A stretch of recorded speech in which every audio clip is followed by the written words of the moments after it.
Hey you folks, how's it going? I'm Lexi and I like games so much that I review them once a week, every week here on the gaming table. If that sounds interesting to you, I encourage you to subscribe and keep watching this video. Today feels a little bit special. A while back I did a review of RuneQuest where I had to borrow a friend's copy because I do not have the resources to buy every single game that I review here. If only I did. But that actually led to the wonderful folks at Chaosium reaching out to me, and they asked if it would be alright if I was to be put on a list where I could be informed of new releases and ask for review copies if I was interested. I absolutely said yes. I really respect Chaosium and I love their games, so it feels like a very big privilege and honor that they have sent me a copy of a game to review today. So let's just start talking about it. From the folks at Chaosium, today we are taking a look at the Pendragon starter set. Pendragon is a game about knights and their heroic deeds, inspired by the legends of King Arthur, the Knights of the Round Table,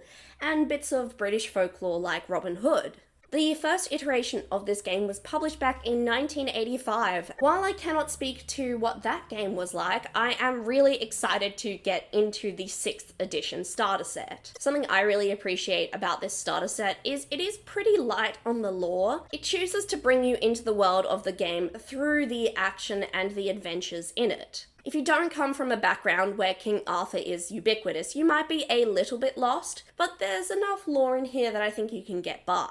They incorporate some historical elements into this game as well. The first adventure you get in this game is a solo adventure, where your character, a page, is going to witness the young Arthur pull the sword from the stone. This adventure is a great little introduction to the world of Pendragon. It's a short adventure, it introduces some lore of its own, while also relying on a story that a lot of us tend to be familiar with, which helps us settle in quickly. It's the right choice. I wouldn't necessarily do a more obscure story for this one. Because you start out as a child in the solo adventure, it's mostly light, but there's some darkness and intrigue in there as well. The second booklet, The Fabled Realms, introduces a bit more of the detail of the world. It is mostly a manual for the basic game mechanics. This book covers some things like feudalism, the divine right of kings, and the divine order, and even what a knight in the Dark Ages would be getting up to on an average day, or perhaps what a keep would be up to. I think it's a fair choice in this game to favor teaching the mechanics over giving everyone every bit of lore of your world. For a starter set, generally the most important thing is getting people into the rhythm of play. The third booklet is an introductory campaign for a group of players and a game master. I won't reveal what goes on in that adventure because I would like that to stay a bit of a surprise for people receiving this game, but I will say it does have the knights engage in a variety of activities, from things like a simple sword skill competition to full-on battles. You might also witness some magic. Your knights don't have to be good people in this world necessarily, especially in this starter adventure, but while the land of Pendragon is going through some hard times, there are forces actively working to right wrongs and to do justice in this land. Creating a character in this game is pretty easy because they kind of break everything down across the few booklets. In the first solo adventure, you do just get an introductory character that's pre-written for you, but they do explain the steps of how they kind of got to that character's creation. I do kind of wish everyone who wants to play Pendragon would get an opportunity to play this first solo adventure, but I see it more as being designed to teach a potential game master the mechanics themselves before they go to maybe teach and run the game for other people. In this game, you have characteristics: size, dexterity, strength, constitution, and appearance. In this game, you get a range of skills, maybe even battle skills and passions. I also really love the traits in this game. They come as a little list, and they tend to have one trait on the other side and its opposite on the other, so the pairs kind of represent a scale, such as honest versus deceitful. The more times you are deceitful in the game, the more points should go into the deceitful range, and should it outbalance your honest, you've become honest rather than deceitful. I also want to mention the solo adventure and the group starting campaign offer ways and show you different ways players can gain experience in the game, which can help their knights evolve and become stronger. The group adventure gets a bit more in-depth into some of the nuances in the game, which is helped by the second booklet also helps in this. They discuss successes and failures and what roles players might need to make in different circumstances. The main little booklet covers in depth the rules that are more brushed over elsewhere, and I think it's a really strong companion, and it's great to have just a simple booklet of the rules that you can use to run the game while having an adventure module open on the side. I really like that there's a glory roll, which is kind of about ennobling the knight, movement, and even having squires. Yes, your knights can have a squire.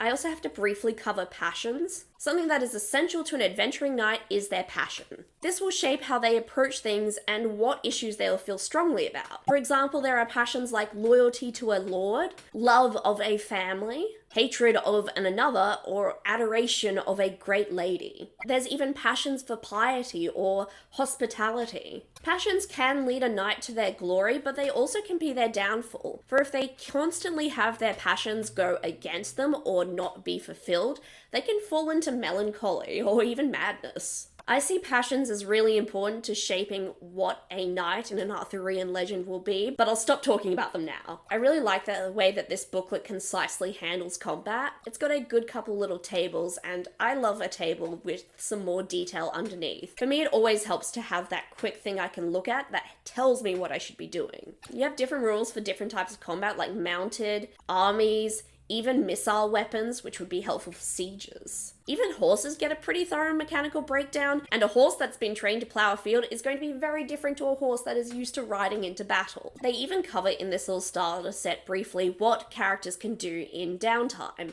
Generally, in winter, it is too miserable to go adventuring and fighting, so there are other amusements to take to. As a kid, I always really loved King Arthur, so I'm a bit of a sucker for this starter set. I really like how this starter set approaches bringing people into the game and gaming in general. I do really feel that this is a beginner-friendly starter set that could help onboard people into tabletop gaming. There's a couple of things that I haven't yet got to mention, so I'll do them now. There's some great little appendix sheets that cover some rules that didn't quite fit in a good place in the booklets. You also get some pre-written knights that you can literally just put on the table and start the starter adventure. You even get a set of dice to play, so at least you've got that to go. All you would really need to start would be a pencil. The appendix sheets cover some mechanics like long distance travel or visiting a foreign court. I love the illustration work in this starter set as well, which for me are really interesting, and I now want a campaign about those things too. I particularly like the illustrations that are sort of copying the style of medieval art that you would find in illuminated manuscripts. They're not always realistic, but they're highly stylized, and also it's very funny to see some rabbits like dueling. While I cannot speak for the previous iterations of Pendragon, I have to say as a standalone product, this starter set I think is a fantastic introduction to the world and the game. It's a beautifully made set that's really well written to get people into gaming with a low mental cost. This could easily be someone's first tabletop gaming experience, which for me is a huge deal.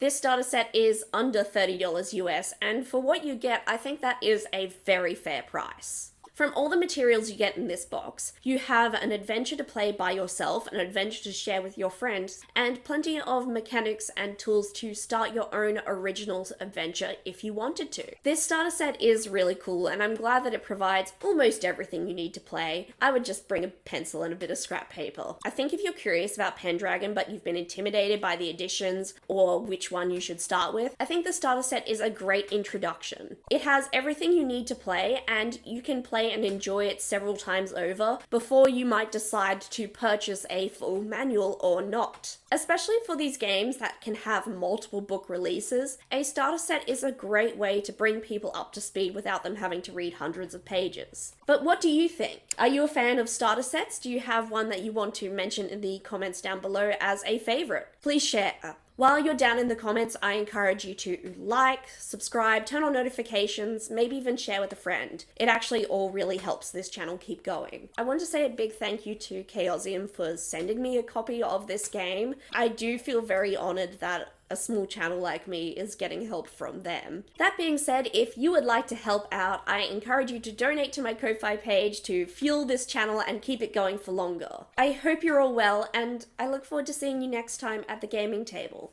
Bye!